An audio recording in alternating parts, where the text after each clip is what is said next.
중국에게 대만은 양보할 수 없는 중국의 영토이다. 미국은 말로는 하나의 중국을 지지한다면서 대중국 포위망을 구성하면서 대만을 끌어들이려 한다. 미국은 대만의 최신 무기를 팔고 반도체 동맹인 치포에 끌어들인 것은 대만을 중국에게서 분리하고자 하는 의도가 다분하다고 의심한다. 낸시 펠로시 의장의 대만 방문이 수면 위로 떠오르면서 중국은 격한 반응을 보였다. 미국 권력 3위인 펠로시 의장의 대만 방문을 방관하게 되면 중국이 주권 국가로서 대만을 인정하게 되는 것이다. 펠로시 의장은 대만을 방문할 권리가 있다. 괜한 긴장을 일으키는 것은 중국이다. 중국은 남중국해에서 군사훈련을 실시했다. 중국의 계속된 경고에도 펠로시 의장은 대만을 방문한다.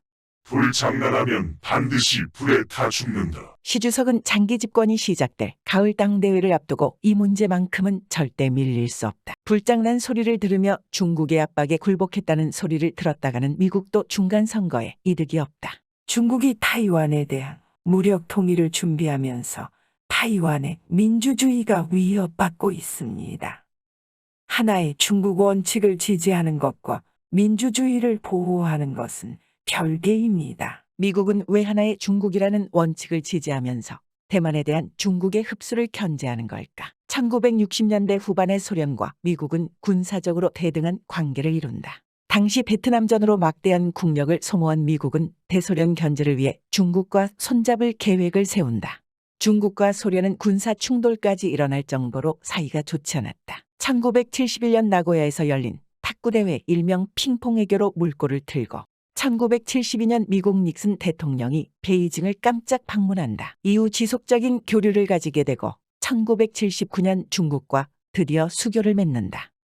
이로 인해 소련은 유럽 지역에서 나토에 가로막히고 아시아에서 일본과 중국에 봉쇄당하며 중국과의 수교를 통해 큰 이익을 얻게 된다. 하지만 대만은 미중 수교로 최대 피해자가 되었다. 중국이 수교를 맺으며 걸었던 조건이 하나의 중국이었던 것이다. 중국은 오늘날까지도 중국과의 수교는 대만과의 단교다.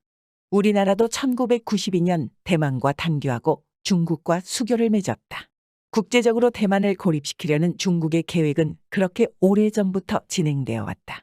미국은 하나의 중국 정책을 지지한다고 하면서도 대만이 중국에 흡수되는 것에 동의하지 않는 양면적인 태도를 취한다. 이유는 대만은 인도 태평양 안보 전략의 핵심 요충지이며 중국이 태평양으로 뻗어나가기 위한 전략적 요충지이기 때문이다. 또한 세계 반도체 생산 비중의 50%를 차지하는 TSMC가 중국으로 넘어가게 되면 시장 지배력을 이용해 미국 경제에 피해를 줄 수 있다. 태평양과 인도양을 연결하는 바닷길을 차지하게 되면 중국의 힘은 더욱더 막강해진다. 바이든은 우크라이나 전쟁이 일어났을 때도 미국의 가장 관심은 아시아의 인도 태평양이라고 했다. 폭군 같은 푸틴을 미국은 두려워하지 않는다. 미국이 두려워하는 것은 미국을 대신해 글로벌 리더가 되려는 중국이다. 대만에서의 전쟁은 미국의 패권에 대한 직접적인 도전이 되는 것이기에 대만의 침략을 미국은 좌시하지 않을 것이라고 본다. 중국이 대만 침공을 망설이는 이유는 대만과의 싸움이 동시에 미국과의 싸움이라는 가정을 하게 만들기 때문이다. 우크라이나 전쟁으로 중국의 대만 침공 가능성에 무게를 싣는 사람들이 많아졌다. 반대로 미국은 서방의 지원으로 전쟁이 장기화되는 것을 보여주며 중국에게 또 다른 교훈을 주고 있다. 미국의 언론이 우크라이나를 격려하는 것이 중국을 겨냥한 정치적 목적도 깔려 있는 것이다. 푸틴도 이렇게 쩔쩔매는데 대만은 훨씬 더 어려우니까 아예 생각도 하지 마. 중국의 대만 침략이 만약 이루어진다 해도 128km의 해안을 건너서 상륙하는 것은 만만하지 않다. 중국은 1950년대 이후 상륙작전을 해본 적이 없다.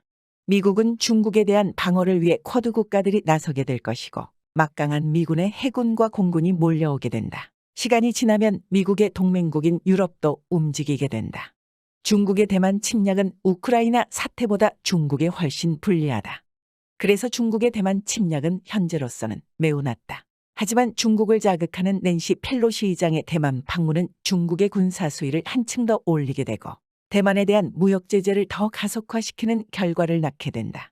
중국은 보다 빨리 대만 침공을 가능하게 할 군사력을 적극적으로 구축하게 할 것이다. 낸시 펠리스 하원 의장이 방문하신다는데 가야 하는 것 아닙니까? 글쎄, 공정과 상식에 맞게 행동하려면 난 서열 1위고 페리스 의장은 3위니까 패스. 오케이.